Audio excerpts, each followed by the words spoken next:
আৰু ফাইনেলি আহি পালোঁ এই শিলত খোদিত যি শিলালিপি ভগুৱা শিলালিপি নে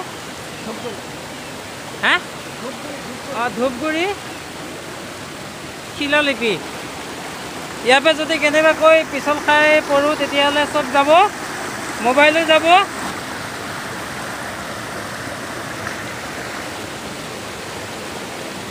য়েছ হয় হয় হয়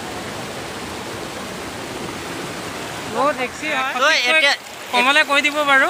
ওকে অসমত যিমানবিলাক লিপি ইতিমধ্যে আৱিষ্কাৰ হৈছে সকলোতকৈ প্ৰাচীন বুলি এই ঘগুৱা ডঙত আৱিষ্কাৰ হোৱা লিপিটোক কোৱা হয় গতিকে আমি লিপিখন দেখুৱাই আছোঁ খন্তেক পিছতে আপোনালোকে ভিডিঅ'টো শেষলৈকে চাই থাকিব আৰু এটা গুৰুত্বপূৰ্ণ ইনফৰমেশ্যন হয় এইটো মানে অসমৰ হয়নে য়েছ অসমৰ আৰু hello' everyone welcome back to my YouTube channel মই বিজয়ে আপোনালোকক স্বাগতম জনাইছোঁ মোৰ এইটো হৈছে এটা ইনফৰ্মেটিভ ভিডিঅ' আৰু আপোনালোকে শেষলৈকে চাই থাকিলে ভিডিঅ'টো গম পাব মই আহিছোঁ ধূপগুৰি কামৰূপ জিলাৰ অন্তৰ্গত যি ধূপগুৰি অসমৰ প্ৰাচীনতম শিলালিপিখন ইয়াতেই থকা বুলি বহুতে মত প্ৰকাশ কৰিছে আৰু আপোনালোকক মই সেই অসমৰ যি প্ৰাচীনতম শিলালিপিখন য'ত শিলত খোদিত আৰু এই যিটো আপোনালোকে নিজৰাত যিটো ৱাটাৰফল দেখিছে আৰু ইয়াত এটা কথা আপোনালোকক অৱগত কৰিবলৈ বিচাৰিছোঁ খুব ৰিক্সি হয় আৰু যদি আপোনালোকে ইয়াত আহিব বিচাৰে তেতিয়াহ'লে খুব সাৱধান শিলবোৰ খুব পিছল হৈ আছে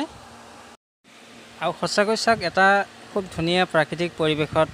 মাজলৈ আহিছোঁ নেচাৰেল পৰিৱেশ পাহাৰ আৰু ওপৰত আপোনালোকে দেখিবলৈ পাইছে শিৱ মন্দিৰ আছে গতিকে ইয়াতে যিটো পৰিৱেশটো সঁচাই খুব মনোৰম আৰু পৰ্যটকসকলৰ বিশেষ আকৰ্ষণীয় কেন্দ্ৰ এই পাহাৰটো আৰু আপোনালোকে ইয়াত গম পাব ইয়ালৈ আহিলে উৎকট গৰমত আপোনালোকে এনেকুৱা প্ৰাকৃতিক পৰিৱেশৰ মাজত আহিলে আপোনালোকে নিশ্চয় ভাল পাব আৰু যিহেতু মই এটা খুব জৰুৰী এটা বাৰ্তা দিব বিচাৰিছোঁ অসমৰ এক প্ৰাচীনতম শিলালিপিখন যিখন শিলালিপি আমি সেই সন্ধানত আহিছোঁ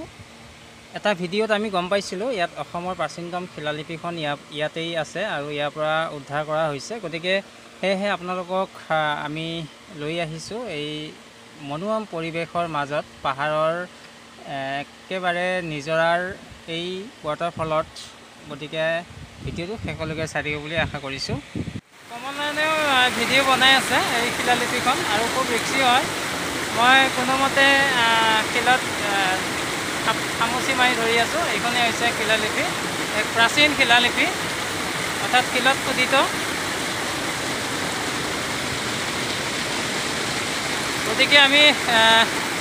সন্ধিয়া হৈ আহিছে আৰু বহুত ডাঙৰ পাহাৰ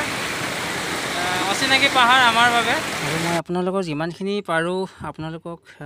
মোবাইলৰ কেমেৰা জুম কৰি দেখাবলৈ চেষ্টা কৰিছোঁ এইখনেই হৈছে অসমৰ প্ৰাচীনতম শিলালিপি ধূপগুৰিত এই পাহাৰটোত প্ৰকৃতিৰ পৰিৱেশৰ মাজত এই যিটো নিজৰাৰ ৱাটাৰফল তাৰ মাজত এয়াই উদ্ধাৰ কৰা হৈছে আচলতে কি ভাষাত এই শিলত খোদিত হৈছে এই লিপিসমূহ সঠিককৈ এতিয়াও ক'ব পৰা নাই তথাপিতো আপোনালোকক দেখুৱাইছোঁ এই অসমৰ যি প্ৰাচীনতম শিলালিপি ইয়াতেই পোৱা গৈছে গতিকে আশা কৰোঁ ভিডিঅ'টো চাই আপোনালোকে কিছু ভাল পালে আৰু এটা লাইক কৰিব আৰু এই ভিডিঅ'টো যিমান পাৰে শ্বেয়াৰ কৰিব বুলি আশা ৰাখিছোঁ তো বহুত ধন্যবাদ আপোনালোকে মোৰ এই ভিডিঅ'টো শেষলৈকে চাই থকাৰ বাবে পুনৰ অন্য এটা ইনফৰ্মেটিভ ভিডিঅ' লৈ আপোনালোকৰ মাজলৈ আহিম গতিকে চেনেলটো ছাবস্ক্ৰাইব কৰিবলৈ নাপাহৰিব বহুত ধন্যবাদ